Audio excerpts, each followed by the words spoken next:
faire une proposition. S'il vous plaît, vraiment il faut qu'on avance. Hein. Il y a Maître Gola qui doit prendre son avion juste après. Donc, voilà. Lieu égal aux places vides. Non, alors, non. Monsieur Milevet, s'il vous plaît, veuillez poser votre question. Merci bien. Je sais qu'il est souvent très difficile d'aborder les questions qui ont trait à l'histoire. Parce que dans quelles conditions, quels sont les critères qui peuvent faire que la lecture historique d'un pays soit comprise par tout le monde? C'est pourquoi je vais vous poser une toute petite, courte question, et celle de savoir comment avoir une même lecture de l'histoire pour un pays comme le nôtre. Est-ce que dans la salle, il y a quelqu'un qui peut, ou vous-même qui avez intervenu, sinon s'il y a quelqu'un qui peut nous faire une proposition pour que, en matière historique, que la lecture qui est faite pour un personnage comme celui de Mr. Simonson soit une lecture exacte qui sera partagée et admise par l'ensemble d'un peuple. Je peux vous donner une réponse historique. C'est que la description psychopathologique qui est faite du personnage, c'est celle de tous les tyrans ou tyrannos.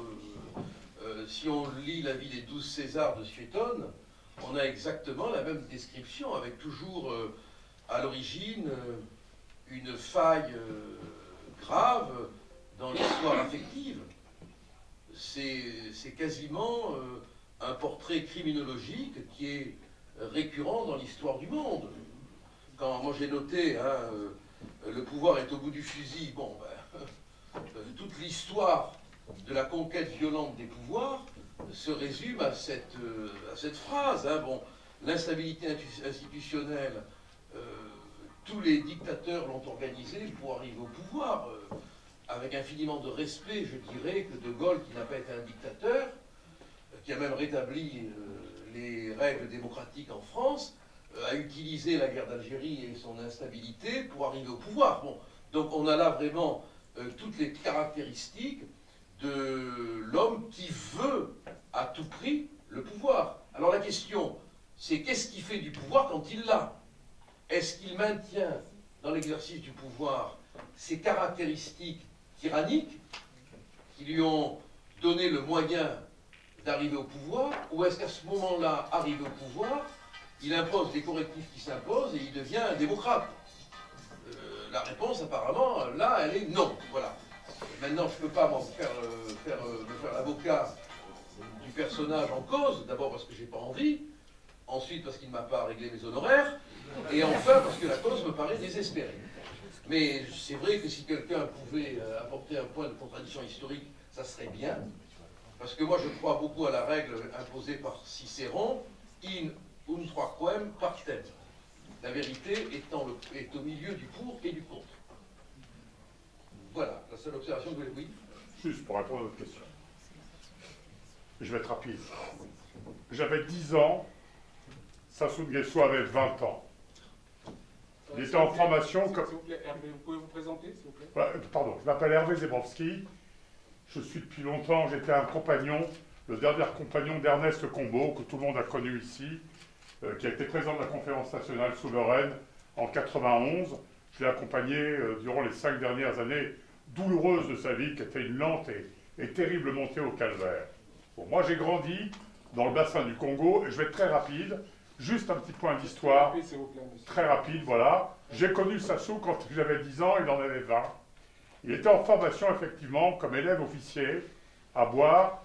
C'était à l'époque le général Bijard qui commandait le 6e régiment d'infanterie de marine à Boire, qui revenait d'Algérie, le général Bijard. Et c'était le capitaine Bokassa, il ne faut pas oublier ça, qui était le mentor, l'instructeur de ces jeunes officiers qui allaient former la colonne vertébrale des armées de l'Afrique centrale. Je vais vous raconter une anecdote que tout le monde va la retrouver ici aujourd'hui. Rapidement, Bokassa n'a jamais été en tant que soldat en Algérie. L'Algérie était finie. Bokassa a été en tant que soldat pour être formé par la police de Tito et le KGB en Algérie en 1965. Et il essaye de se faire passer aujourd'hui, et c'est ça, un des grands mensonges, et sur le reste, je dirais que votre portrait le procès de Sassoon Nguesso est impeccable. Sassoon Nguesso a été formé par le KGB en Algérie. Il n'a jamais été, en tant qu'officier français, à ma connaissance, en Algérie. Il essaye de se faire passer pour avoir des amitiés avec le monde militaire français qu'il a, effectivement, pour un ancien combattant d'Algérie et un ancien admirateur de Bijard. Bijard n'a jamais connu Bokassa, Bijard n'a jamais connu Sassoon Nguesso. Bokassa s'est occupé de Bijard. Moi, je vais vous dire, quand Sassoon Nguesso est venu, pour être présenté à mon père, qui était administrateur maire de Boire, et il dit qu'il y avait une dizaine de jeunes officiers qui étaient en formation avec Bokassa. Et Bokassa, qui était un militaire, qui a fait la guerre, etc., il dit « garde à vous, garde à vous ». Puis bon, Sassoon Nguesso, je l'ai appris après, je ne savais pas qui c'était à l'époque. Se met mal au garde à vous. Et Sassoon Nguesso, et Bokassa dit à Sassoon Nguesso, je l'ai découvert après cette histoire, parce que je ne savais pas qui était, lui dit « et toi, la femme, garde à vous ». Et tout le monde se marre. Tout le monde se marre, pourquoi? Parce que Sassoon Nguesso, le matin, avait fait un refus de parachute, de saut en parachute. Et c'était mal vu. Et je pense qu'il en a nourri une grande amertume. Et d'ailleurs, aujourd'hui, son surnom est resté la femme ou la femmelette. Et c'est comme ça que j'ai découvert, 50 ans après, que j'avais connu Sassoon Nguesso à voir avec Bokassa. C'est juste ce petit point d'histoire que je vais mettre, ayant vu ça enfant en Afrique, avec mon père. J'en termine. Intéressant, merci. On vous remercie.